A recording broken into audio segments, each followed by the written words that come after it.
This channel does not promote any violent, harmful, or illegal activities. All content provided by this channel is meant for an educational purpose only.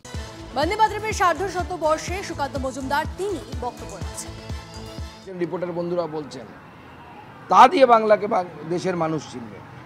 আজ আমি যদি আমার কৃষ্টি, আমার সংস্কৃতি, বাঙালি সংস্কৃতিকে যদি উদযাপন না করি, বাঙালিরাই না করে, বাংলার সরকার না করে, অন্য কে কী করবে?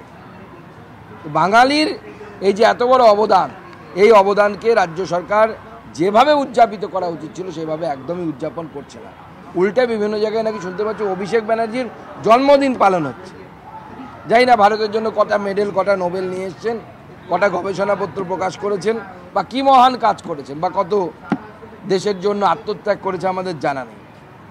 তো বঙ্কিমচন্দ্রের বন্দে মাতরম রচনার থেকে যদি অভিষেক বন্দ্যোপাধ্যায়ের জন্মদিন পালন যে সরকারের কাছে, যে রাজনৈতিক দলের কাছে গুরুত্বপূর্ণ হয়, তাদের হাতে অন্ততপক্ষে বাংলা এবং বাঙালি সুরক্ষিত নয়। কিন্তু রাজ্যের ক্ষেত্রে রাজ্য সঙ্গীত যে সমস্ত স্কুলগুলো রয়েছে সেটা বাধ্যতামূলক করে দেওয়া হলো।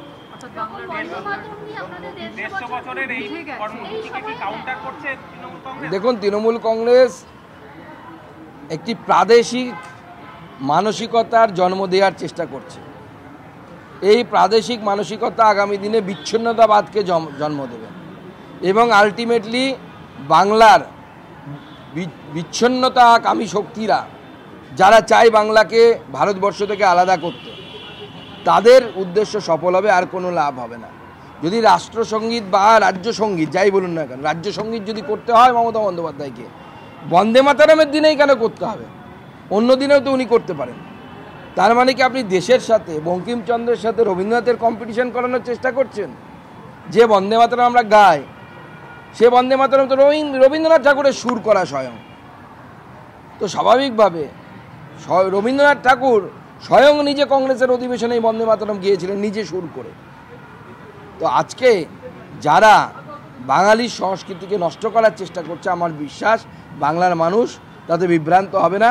বাঙালি, সাধারণ বাঙালি, অপমার বাঙালি, ধর্মবর্ণ নির্বিশেষে যারা প্রকৃত অসাম্প্রদায়িক মানসিকতার মানুষ, তারা জানে বন্দে মাতরমের গুরুত্ব কি ভারতবর্ষ তথা বাংলার ক্ষেত্রে। কিন্তু অন্যদিকে কর্ণাটকের সাংসদ তার একটা বক্তব্য নিয়ে তৃণমূল পথে নেমেছে। কুণাল ঘোষ সহ তৃণমূল নেতারা আন্দোলন করছেন। তারা বলছেন যে এই বিজেপি সাংসদ রবীন্দ্রনাথ ঠাকুর এবং তার রচনা জনগণমনকে অপমান করে। দেখুন, ওনার তার ব্যক্তিগত ব্যাপার, সেটা কি বলেছে, that is up to him, his own responsibility, আমাদের কোনো বিষয় নেই।